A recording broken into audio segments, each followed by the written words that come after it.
All right, we are live, ladies. We are live. Hello, Miss Elizabeth. Hi, happy Monday. Happy Monday. So, I do believe we are officially today launching our Leadership from the Heart series with Elizabeth and Renee. Are you excited? I'm so excited. It's very fancy. We have We're, scrolling words and names. I'm like, wow, this is pretty cool. It's all you. You're the techie one. I am so not techie. So nice. we're kicking it up a notch. And from what I understand, it's a very big day to have a special guest with us today and be the first guest on our new series. I am very excited to introduce Julia Gentry to you all. So Julie is a friend of mine, but she's just this amazing person that when you know, even if you don't know her, you're drawn to her energy and her story and her mission. So she owns With Purpose, and she's a CEO. She's a growth coach. I met her a couple years ago through a friend of mine here in Austin. They were traveling. Their story is so cool. Like, they are the coolest, most fun parents ever. But they had sold everything and they were living on the road. And at the time, they had 3 little ones. I mean, your little one at that time, he was little still, right? Yep. So they had 3, and they're just traveling, and she happened to meet a friend of mine, and my friend introduced him over for Easter brunch. And I mean, it's just kind of a crazy story, but I just love how they go with the flow and how laid back they were. And just when you talk to her, you learn so much from Julia. And so we've just become friends over the years. And now they're in Oregon, and she just had her 4th baby, like her 4th. I mean, he's what, maybe a couple weeks old, maybe? Yeah, he's 5 weeks old. Yeah. Congratulations. And so we're very excited, being a new mommy and everything you have on your plate, for you to come share with us and pour in to everybody watching. I know all about you and what gifts you have. And so I'm super excited to start off the Monday having you as our guest. Well, thanks. It's actually a shock that I don't have a baby or someone on me. So I'm actually excited just to have some time by myself. Let's be honest. Adult conversation. I mean, isn't Totally. Well, tell us. Okay, so again, I know some of your background. I don't even know all your story, but share with us. Share with us kind of how this came to be and just what you do and what your purpose is. Yeah, so it's really interesting because, and we've been reminiscing on how our journey started a lot lately, because you always kind of go, where does my journey start? Because I think everything leads, like, should I go all the way back to my childhood? But, for us in our entrepreneurial journey, we started in 2008. And so we actually were in real estate. We got into real estate and started our business when everybody was getting out. And so during these last 4 or 5 weeks, it's almost just like we're replaying all the emotions and all the things that, happened for us when we got started in real estate. And so for us, I married an entrepreneur. I don't think I would have ever been an entrepreneur. I was, truth be told, afraid to fail, afraid to try, afraid to be wrong. I needed to look right. It needed to be right. I had a lot going against me from just learned behavior. So I was crazy enough to marry an entrepreneur who was also crazy enough to start a real estate business in 2008. And short sales. We were specialized in short sales. So if you remember back then, we happened to hit the market spot on. And so that's when we kind of cut our teeth early on, that life is not happening to you, it's happening for you. And a lot of times when people are going left, it might serve you to go right, and when people are really afraid, maybe we should get 100 feet above the fear to go, what's really going on here? And so then I don't think we had as much consciousness about those things as we do now. But we hit it spot on. So we did very well, very fast. I mean, we were managing 30 to 50 short sales a month. We were making more in a month than most people made in a year. I mean, it was really rapid success. And I was 21, mind you. So if most of you remember when you're 21, you just have a different priority scale. And so for us, that was our first step into life lessons, which was we were spending more than we were making. And even though we had built a very successful business, it was as though we were changing all of these things externally. Nothing changed internally. So within a couple of years, we had gone from hitting just, the top of the top to the lowest of the low. So we were $100,000 in debt. We actually moved into my mother's basement. It was, at that time, not cool. My husband would say, to be living in your mother-in-law's basement and kind of starting over again. But at that point in time, it was kind of the first notice of like, well, that's interesting. What's going on? Like, we didn't really know the business principles. We had just kind of fallen into them, and we built a business, but we didn't have all the metrics and systems and numbers. So from there, I actually became a business coach because I figured, well, I could give my pain purpose. And I built a business, but maybe I could share some of my failures as much as my successes. And so I just stumbled into being a business coach and doing mastermind groups.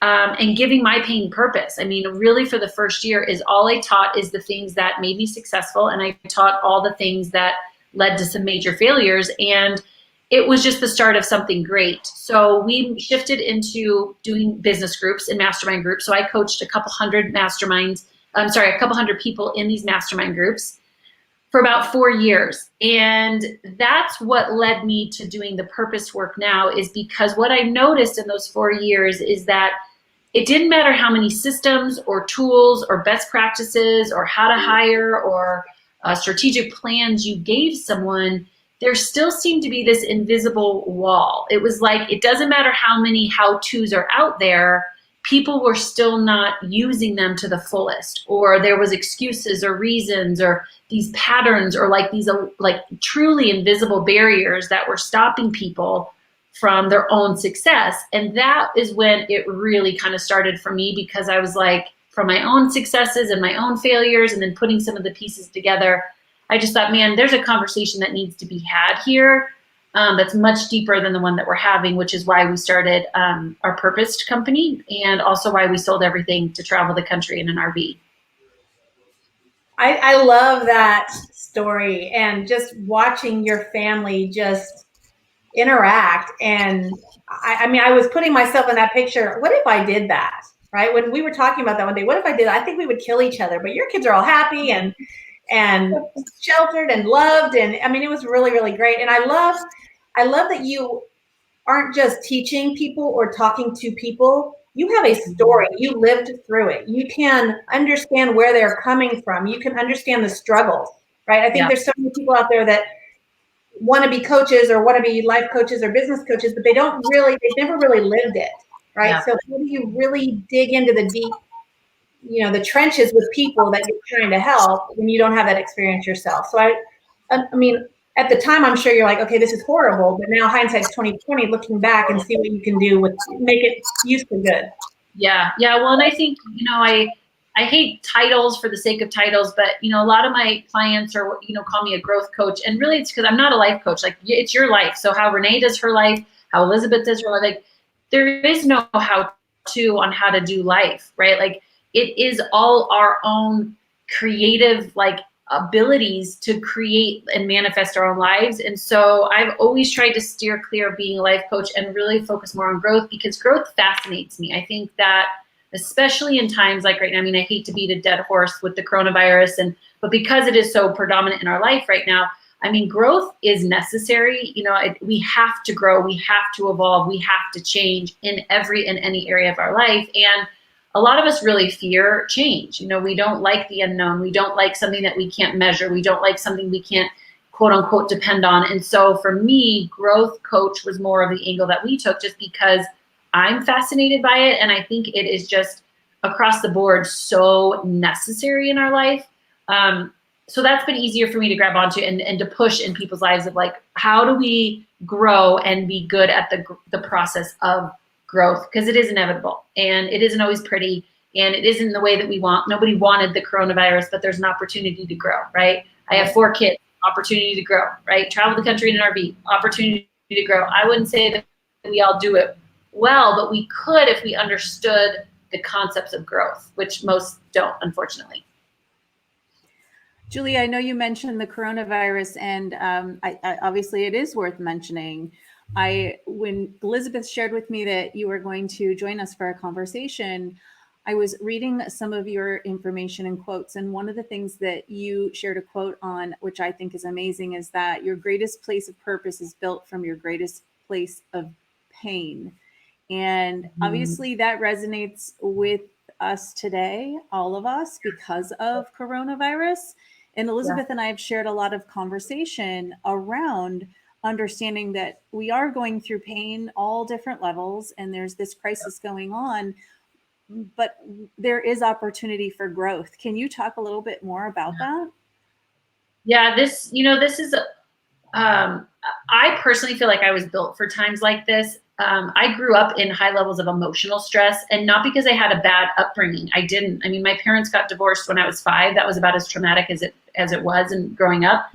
But that was very traumatic for me. And so for me, I just always was in high levels of emotional stress. And so I've had to learn a lot about stress in order to be a healthy human, so these times for me are always really interesting because there is huge opportunity here, but you have to learn the art of crisis. You have to learn the art of change. And so, there's quotes that say that does crisis reveal a man to himself, or does the man reveal himself to crisis? And I think that what we have to look at is that when crisis or change or the unknown or something new, or even in my life, like 4 kids, this is a beautiful blessing, but it's still new and it's still changed. So as dramatic as the coronavirus, or something as beautiful and such a blessing as 4 kids, we all get real triggered in change, because what we're doing is we're wading the waters of the unknown.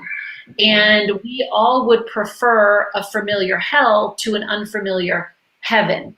And I think part of the reason why is because if we're not careful, we really like the things that we can control, the things that we can measure. Life is good when everything's kind of buttoned up tight. And what we do is we're not understanding how we're built for just resilience. We are built that courage is on the inside of us, resilience is on the inside of us, joy is on the inside of us, but so is anger and frustration and worry and doubt. And so often in times like this, what it's doing is it's squeezing us. Like if you were to picture us squeezing a tube of toothpaste, what already is on the inside of us is going to come out of us. So this is just opportunity right now to show what's on the inside of us. And even though we're uncomfortable, it is such a place of purpose, because now what it's doing is it's saying, what's most important to me?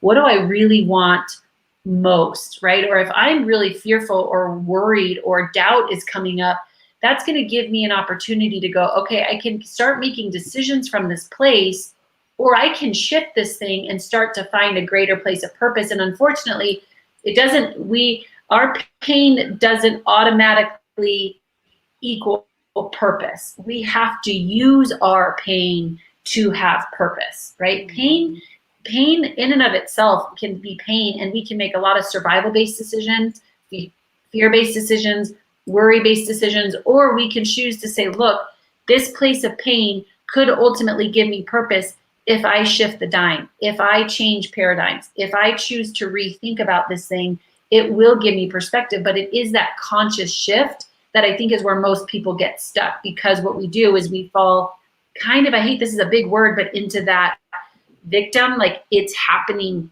to me, as opposed to, wait a minute, what if this really was happening for me? What if I was born for this? What if I give this purpose? What if I give this meaning? What if I give this reason?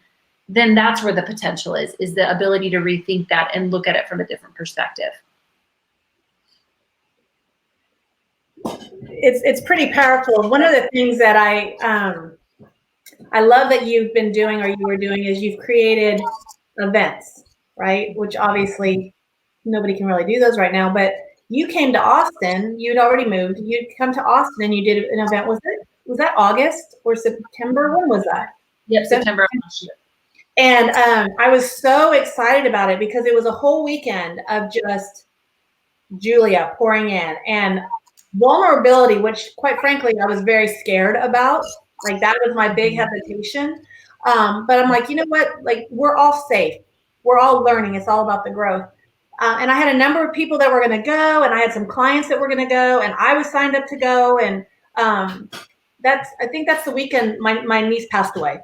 And I ended up, that was growth in a whole different way, but I had to miss out on that event. And it was one of those things I kind of grieved. I was really sad that I missed out on, because I heard from other people that had attended on how amazing and impactful that was. It was that a lot of what you're doing in your coaching, your day to day with people, or is that something you're more focused on where you're having these smaller, more intimate events? Like, where is your heart taking you with all of this? Yeah, no, and I appreciate the question. I think the fact that you even put the word heart in there is really big. I believe we are moving. I just see that this is a time. So if you were to ask me, like, what's my prediction right now? What do I believe is going to shake out with this coronavirus? Where do I think we're all going to stand? Bottom line, who the hell knows? I'll be totally honest. No freaking clue where this is going to go. However, my prediction is that this time right now, we are going to be not forced. I think we're given the opportunity to go from head to heart. I think that we're moving into a season where it's going to require dreamers to stand up and rise up. I think that we're moving into a season where people are going to have to get out of their head, and they're going to have to get out of logic and reason and statistics and the news and everything that's going on around us, and that they're going to actually have to be accounted for. Because here's what I believe about a dreamer, is that a dreamer is all about heart. So to your point, when you asked me to do this heart-based leadership, I was like, yes, 1,000,000% yes. Dreaming is not for the faint of heart. Dreaming is for people with heart. You look at people like Martin Luther King, Oprah, Muhammad Ali, even Conor McGregor, if you like him or not as UFC fighter. These people have made very strategic decisions that are all heart-based, that made no sense logically. Like if we went back to where Martin Luther King started making the decisions he was making and leading the revolution he was leading, it was not, logic could not be included in the conversation, because he would have looked at himself and gone, this is bonkers. Like, this is insane. We can't, nobody's ever done this. Nobody's going to listen. Like the injustices are sky high. The volume around us is huge. And so I believe that we need people who are going to have the courage to get out of their head, to stop seeing with their physical eyes. And they're going to have to go to a level deeper to go, what do I believe to be true about this world, about humanity, about what's important? And they're going to have to learn how to create from this heart space, which is really freaking hard, right? Mm-hmm. Because there's no analytics, and there's no metrics, and there's no end date, there's no goal. It's just an ability, like Indiana Jones, to take one step at a time and to see only the next move. And so everything that I'm starting to do now, because my world kind of got disrupted as well, we haven't done a ton online, is we're shifting a lot online. We've got a weekly dream mastermind group, which is really helping people master their mind so they can connect with themselves at a deeper, truer, purer level. We're starting to do online courses. I'm doing way more on social media, tons of free content, and then courses so people learn how to step into this kind of thing, because I think those are the people that are going to pull us through this. It's people who have the courage to create what's never been created. It's going to be people who have the courage to move forward even when financially it's hard, or emotionally it's hard, or we have to create from a place we've never created before. I just think that that's going to be required. So everything that we're doing now is shifting towards helping those people who say, that's me, that's me, and I need to learn the mental, emotional, and literal tactics around how to do that. With the fear that is around right now, right? I feel guilty saying this. But being transparent, I haven't had a lot of fear. Like the emotions and the feelings that I've experienced are other things, not necessarily fear though. And I've tried to figure out why that is. Renee and I both made it through 2008, right? And we came out way ahead of where we were before. Maybe we've learned from those experiences. Maybe hindsight is 2020, and I'm reacting in a different way. But I've just been taking one thing at a time, one day at a time, one foot in front of the other. And we've talked a lot about on the show that some days are great, some days are good, some days are just, they need to start over or just forget that they ever happened. But fear isn't really something I've experienced all that much. But I know a lot of people are. I know there's a lot of fear of loved ones, a lot of fear of job loss, security, income, what's next, school. How are you, and I'm sure you're hearing this from a lot of people, how are you kind of combating that? How are you helping them overcome fear? Because it's such a big impact in so many different ways for people. Totally. So I think, again, this is the key to getting into your heart. So to your point, I am human too. So believe me, I have my days too. You're like, oh, this does not end well. Like, what is going on? But so let's say we just all call it something, right? Someone calls it fear, someone calls it worry, someone calls it just trying to be here. Like what being in your heart and going deeper as a human being actually means. This is not woo-woo. And in times like this, it proves how important the inner game is, not just the outer game. So what I mean for anybody, who wherever you are today, even if you're thriving, I mean, right now there are companies that are doing extremely Zoom, right? Look at Zoom, perfect example. Like, believe so there, it's across the board. What I think that it does in times like this, and when we are required to go deeper within ourselves, is the day-to-day game of being present. So I think our biggest problem 90 days ago, today, and even in 90 more days will be living present, right? Because we have some people that are too much in the past. We have some people who are too much in the future. We have some people that are worried about quotas. We have some people that are worried about, well, what about this? We're trying to control and compartmentalize our life. And no matter how hard you try, it's not where your energy should go. Because if I am worried or fearful about what's going to happen in 30 days or 3 days, what it's doing is it's taking all the energy and capacity that I have for this present moment. Okay, so I'm a big planner. I'm not suggesting that we throw caution to the wind, or that we don't listen to the news and what it's informing us of, or that we don't have a year strategy or a 5-year strategy. I'm not suggesting we don't have those things. However, what I am suggesting is that we don't give our heart to those things, because all of us had a year plan for this year, right? And coronavirus was not on it.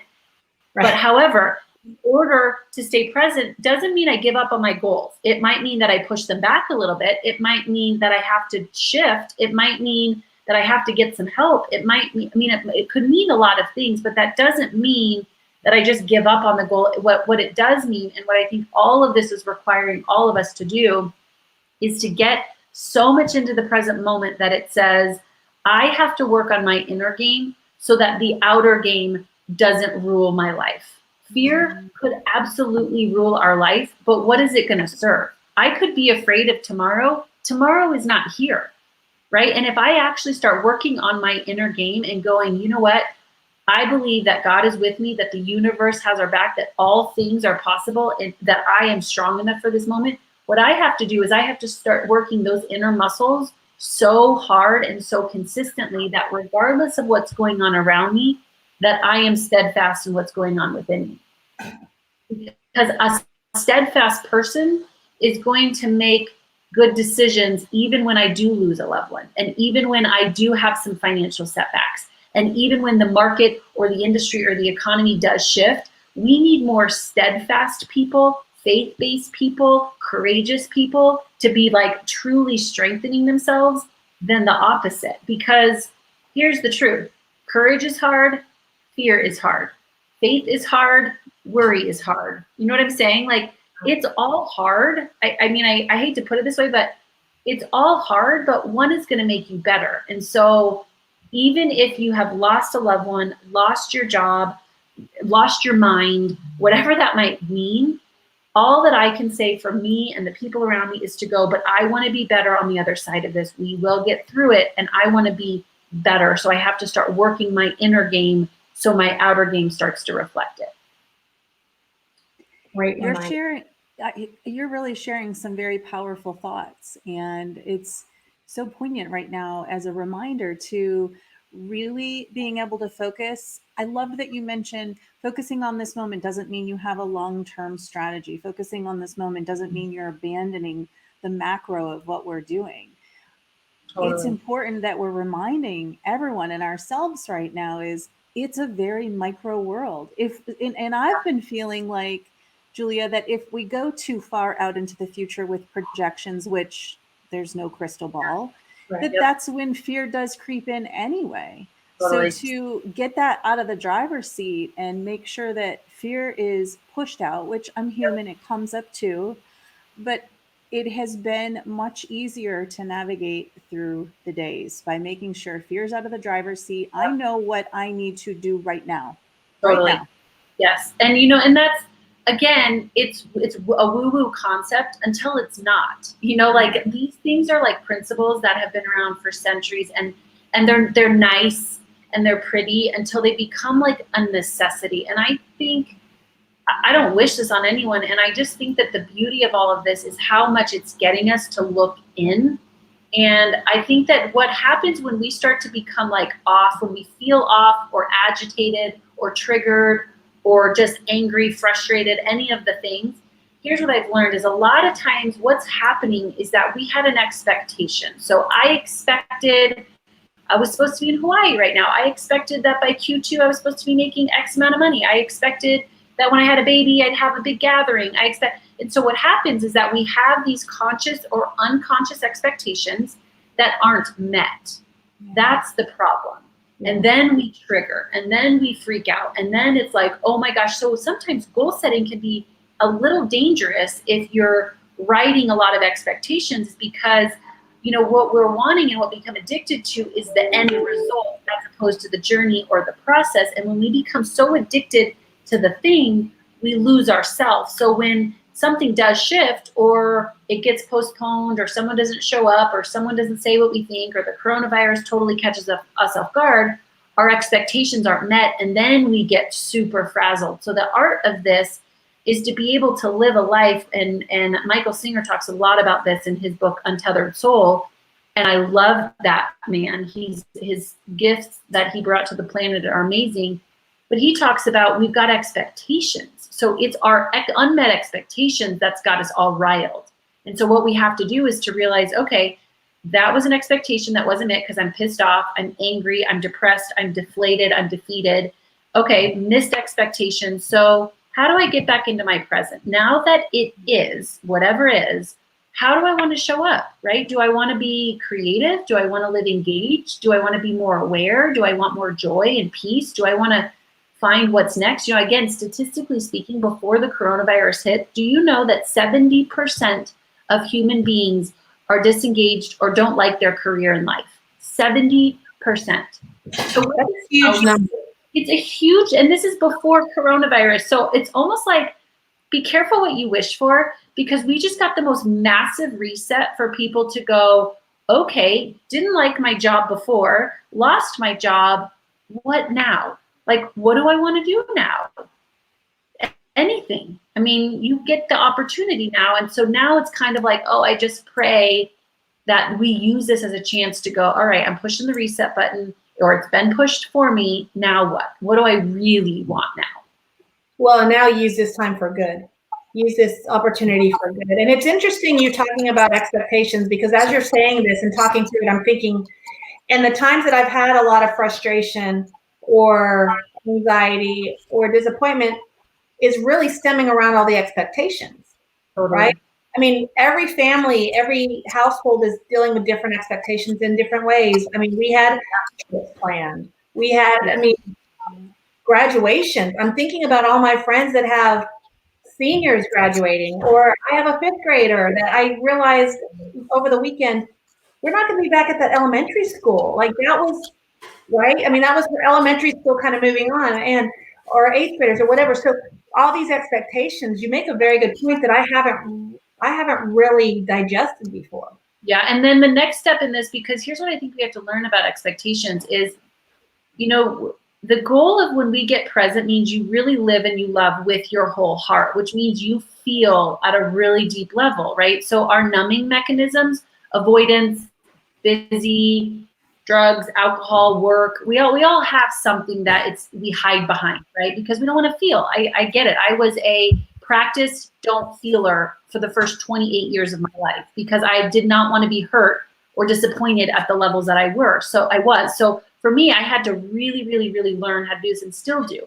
When you have an unmet expectation, there is a time that you have to let yourself grieve. You have to let yourself feel what you needed to feel. Otherwise, what you're doing is it's almost like you're just covering up a scab without letting it heal, or you keep picking that thing off and it gets worse and worse and worse and worse. And so what I would say to the people who, my sister-in-law is one of them, they don't get to do the whole graduation with their senior this year. And to me, like, that's so sad. That can be very devastating. You have some people that lost a loved one and you had in your mind the next 30 years together. That's soul crushing, or you were supposed to have these deadlines or these quotas that you really wanted to hit, and now they're totally reset or completely lost. And so I think it's important to first go, okay, unmet expectation right there, or a relationship, right? I don't have as good a relationship with my dad as I would want. Boom, unmet expectation. Now I need to grieve. I need to walk myself through the process of feeling all the emotions, sad, angry, depressed, depleted. I have to walk myself through it. And then I need to reset and rethink, which is I have to stand in a creative zone, just like the creator of God, the universe, whatever, like they created. So it's my job to now create. So my sister-in-law, I mean, the ideas that they're coming up with on how to make Braden's graduation more special, you're like, it may be more special than it could have ever been before because she had the courage to recognize the unmet expectation, to grieve about it, and now throw a freaking huge party in a different way. Or, you know, he was like, I don't really care what I'd really like to do this. And she's like, I had no idea. Like, I didn't know that that was important to you. And, you know, so if you can walk yourself through that from awareness to now all of a sudden true, like, focused on your current grief into like creation zone, that's huge. That's kind of the actual equation is 1, 2, 3, but one without the other. Yeah, you may be frustrated. We are frustrated. You just made the little hairs on the back of my neck stand up with goosebumps because you just hit home really, really, really close. I consider myself a person who has a pretty positive outlook. I've considered myself, thanks to having great friends and support like Elizabeth, to navigate this process. We've been healthy, thank the Lord. We've been getting through it okay. One of the areas that I was hung up in my mindset, admittedly, was the then upcoming birthday for my kiddos, which just passed this weekend. Yep. And what was going on in my mindset was I was focused on all the things they were going to miss out on. Totally. And I know that's not necessarily a bad thing, like you're saying, Julia, is to kind of work your way through that. But leading into their birthday, my mind, and I wasn't sharing it with them, although they know now because we've talked about it, I was like, they're not going to get to see their family in the same way. They won't get to have a party and all these things, right? What ended up transpiring is fellow team members surprised our family with a birthday car parade Saturday. Mm-hmm. And it was the most emotional and powerful moment. So what we realized and learned through that whole thing, looking back at it, is and I asked the kids, how do you rate your birthday this year on a scale of 1 to 10? And they both resoundingly said it was a 10. And I came back to myself thinking, shame on me for projecting a mindset that felt like there was a loss, because it ended up being so memorable and so epic and so beautiful. I hadn't allowed myself to wrap my brain around that possibility. Totally. And well, and you bring such a huge point, because I think that example is like, again, if I could give a insight into what I think is happening in this next season of our lives, is exactly that, where we are, especially people in business, and I would assume a lot of people that follow you, like heart leadership, they're leaders, they're in business, you know, or they have kind of that mindset, is we can really get into willpower zone, right? Like conquer and push and charge and go and all the things, and still miss the opportunity that, like, you couldn't have planned or put on a surprise parade if you tried. Like, that was not in your control. It was beyond you. And I think that that's how God shows up. You know, like, we do everything that we can, and then yet there's like this beautiful like energy in God and universe that's like, I got you. Like, I want to show you how I can wow you, you know? And I just think that that's going to be huge for us moving forward, is to get as present as we can. To your point, go, okay, I gotta check my mindset and where I'm at, and then to watch how it like comes together, and we as people come together, and the pieces come together. And I just think that we could be in a season of like being wowed if we would just let go of control and let go of like angst and anxiety and willpower and like all the things. I just don't know that that's sustainable. Well, I unfortunately fall into the habit of being extremely busy.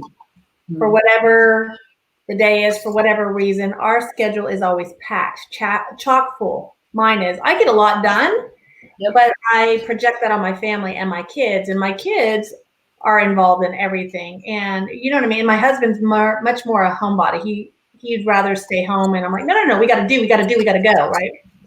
this has been very therapeutic, if you will, because none of us can do anything, right? It's not that it's just the Rileys are at home. I mean, all their sports are canceled. Everything is canceled. So we are all forced to be home doing this and facing this reality together. What was interesting is early on, Renee and I, our families have both been, I think today's what, 46? Yep, 46. Now it's just like a game. Okay, how long can we go? Wait a minute, Elizabeth, you mean it's 8,367 and a half? I think so. But it's interesting because early on, again, I was saying that I wasn't really fearful, and I was, some days were better than others, but my kids were having a much different reaction. And there was a lot of bickering and a lot of challenges and a lot of just, I get it. But it wasn't until we all sat down and we just allowed them to vent that frustration. Totally. It's okay to feel this way. It's okay to speak up. Others are feeling that way too. And if you speak up, wow, oh, I didn't know you were feeling that way. I'm feeling this way as well. And we kind of turned a corner recently, but yesterday was really powerful for me. I don't know if it's because we finally left the house. I mean, we haven't been leaving. If we go anywhere, my husband goes all suited up to the grocery store and comes home. But as a family, we haven't left, right? And for a family that's used to going 90 miles a minute, that's hard. But yesterday we said, okay, the weather's beautiful. We're packing up. We're going to go to the park. We're going to go to where nobody is. We got some sunshine. But I realized the day was like in slow motion. And I was saying this, and it wasn't just me. It was my kids too. They're like, Mom, this is one of the best days. My kids all were loving on each other. They were all laughing. I mean, it was so joyful. And I was sitting there watching all of this. And I'm not kidding. My whole day was like in slow motion. I will never be able to experience that or explain that again. Yeah. But I was realizing this is what life is supposed to be. This is when you talk about living purposefully, right, Julia? I think this is what you're talking about. You're talking about, I don't have to keep up with what everybody else is doing. People aren't setting my goals for me, right? My goals and my focus is my family. And this is what I'm supposed to be doing. And so I'm just clinging to every moment of yesterday, just saying, okay, when we all come out of this, let's remember this day. Let's remember this feeling. Let's remember how it made us act together and as a family and as a community. And that was super powerful for me yesterday. And it took a while to get there, but I mean, I'm hopeful that most people are feeling the same way as they're having to be creative. Renee had a great weekend too with her boys. I mean, that was amazing what you guys got to experience. And like you said, what we had yesterday would have never happened because, I don't know, we're running to church, we're inhaling food, we're running to lacrosse, you know what I mean? That would have never happened otherwise. Well, what we learned from it is we were assuming a void, and then it ended up there was no void. In fact, it was even more fulfilling than our brains could have imagined. Yes. Because before, not saying it's wrong, but we would have planned a party and it would have been, I would have been stressed leading into it and all the ins and outs and logistics. Instead, we got up and this beautiful thing happened and we made dinner at home for the kids. They loved it. We had the most fulfilling day. I mean, I still get goosebumps. So it was a lesson learned to me. Totally. And I think the part of this too is, again, I am a doer, right? Like I am a goer for sure. So again, I really come from, I don't come from this background of like meditation and yoga. Like that ain't my style. And so I think there is this beautiful dance with being and doing. One without the other would be lost. But I think that, Renee, you just said something, it's more fulfilling than our brain could have imagined. Exactly, because our brains are wired for survival. Our brains are wired to compartmentalize and understand and stay the same. Our brains are designed to not die. They're designed to measure. So what's happening right now is that if we can shift into a much deeper understanding, which is a truer, Elizabeth, what you're talking about, when things start to slow down around you, it's because you're dumping deeper than up here, right? And that's where I think we're getting shifted into, is that people are going, I need to go down here and I need to live from a deeper level, because from this level, you can create anything. And the fact of the matter is we actually create less from right here. So if you're a doer and a busy bee, and avoidance, busy, and comparison are the traps of like our century, right? It's either I'm just going to avoid it, we'll deal with it later, and later never comes. Busy, we have a million things going on, a million agendas, we have a million tabs on our phone, we have a million followers, we're just overly involved, right? And then comparison, which is what is he doing? What is she doing? What is the industry doing? What are they doing? What I used to do, what I should be doing. Yeah. Those things will be traps all day long. And so what this is doing is getting us at such a deeper level that we actually manifest and create from that place to the point that your brain could have never imagined it. That's exactly where you should be. 100%. 100%. That's awesome. Leading from the heart.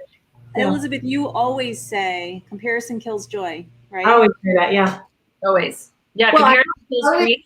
Yes. I always say it to those around me, but I also say it as a reminder to myself. Yeah. Because you're exactly, Julia, avoidance is my thing. It's like if there is confrontation or if there is something I don't want to, I will avoid it, and I'm very good at that. Busyness, yeah, absolutely. And comparison, exactly what you said, those three things. But I say that mostly as a reminder to myself, but comparison kills joy.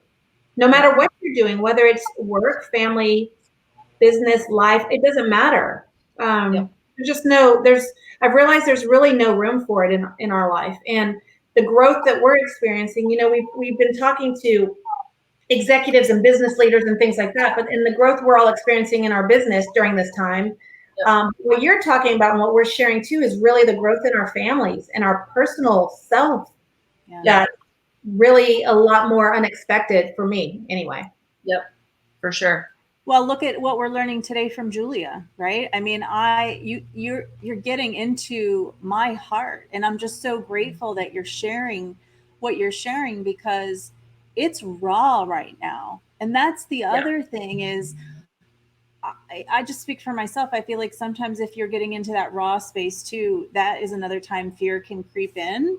And so just understanding that we have to just kind of trust the process and focus on the micro.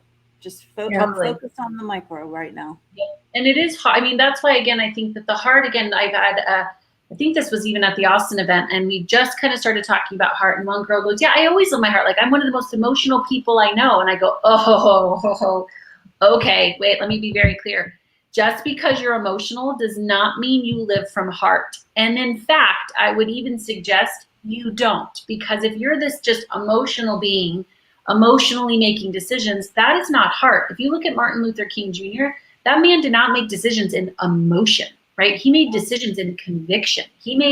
Conviction is a heart-based to go, I can't not do this. And someone goes, well, how are you going to make that possible in your business, in your life, in your finances? And you're going to go, I have no fucking clue. I don't know. And the fact of the matter is, if I knew how, I probably wouldn't do it, because it's going to be hard, and it's going to require all of me, and it's going to require me asking for help and being vulnerable. And I wouldn't subscribe to that. So in fact, it's probably good that I don't know how. Like one of my favorite, we interviewed the guy who started Justin's Nut Butter.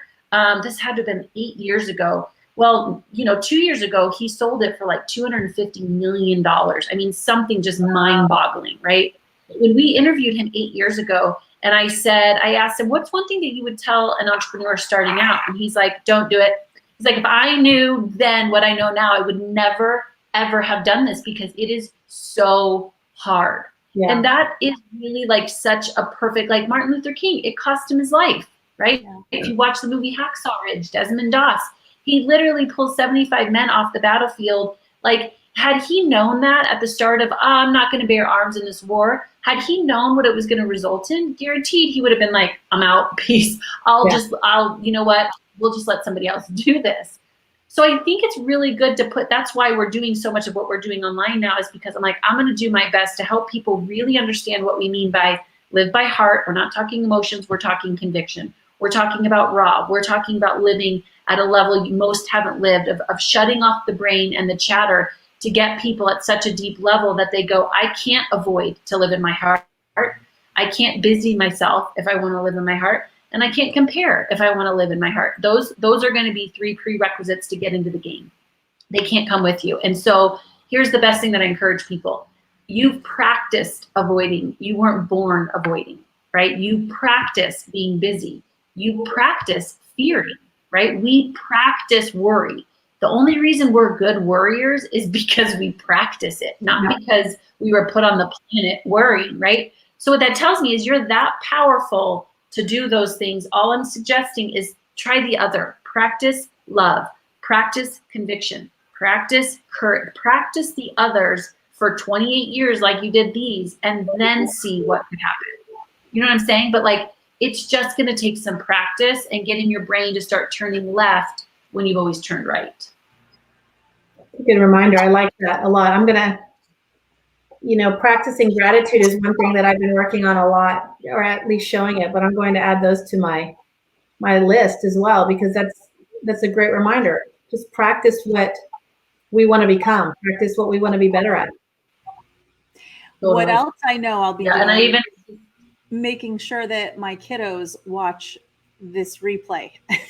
Yeah.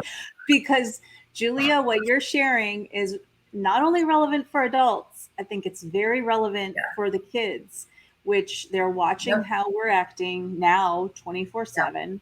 So my kiddos will be rewatching this, just to let you know. Oh, good.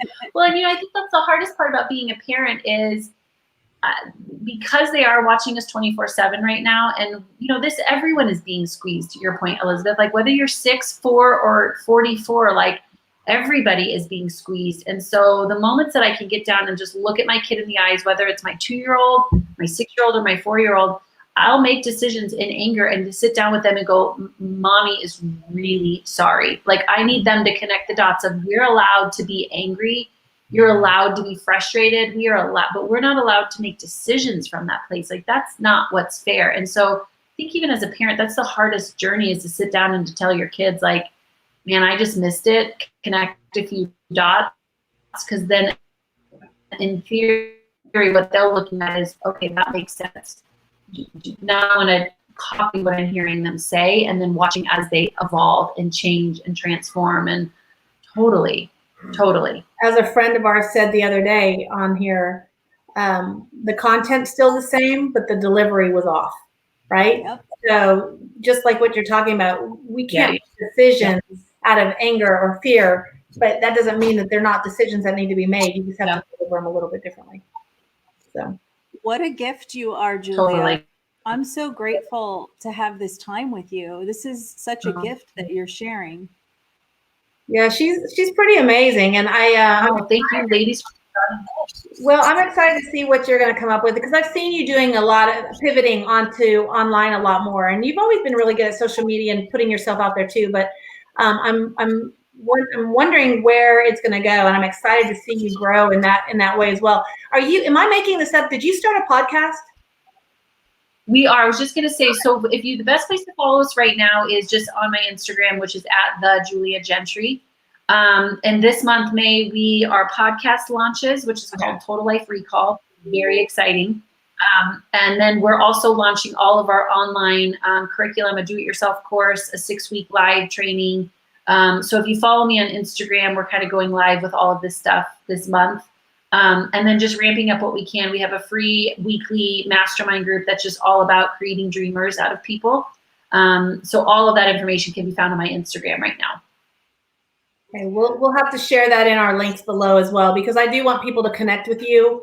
Again, I'm lucky that I got to know you in a different way, but just so many people that you've impacted so many people in so many different ways, even in my circle, that I think we owe it to so many others to make sure they know how to connect with you as well. That'd be awesome. Thank you. I appreciate you saying that. Yeah. I love your circle. I do. We have a good circle. And Brenda, still, when she changed her wedding date, I was like, actually, probably a good thing that she did. But I was so devastated because it was like 2 weeks before we had our baby. I know, but I am telling you, I thought about that the other day, because when she changed it, I'm like, it's 30 degrees, and it was an outdoor wedding, and I was freezing, and I'm always cold, so I'm a big baby, and it was funny because I had been in New York with Renee for NASDAQ, and I had just borrowed Brenda's big ski coat, right, for the New York trip, so I brought it to her wedding, because I was like, I'm going to freeze out here, and it was awesome, because right after the wedding, I got to hand it back. I was like, oh, well, now you can take it home, but then with all of this, I mean, her wedding was supposed to be this month, and yeah. So, again, things happen for the reasons that they're supposed to happen, and we don't know, and goes back to what you said earlier. Don't second guess it. Don't wonder. Just be in the moment and live each day on purpose. So Yeah. thank you. Thank you so much. Yes, thank you. All right, go hug on those babies, Julia. I will. I will. And if we can do anything for you ever, you know where to find me. You know where to find us. Thank you. I appreciate that. Likewise. Bye, honey. Tell Travis hi. Thank you. Okay. Bye, ladies.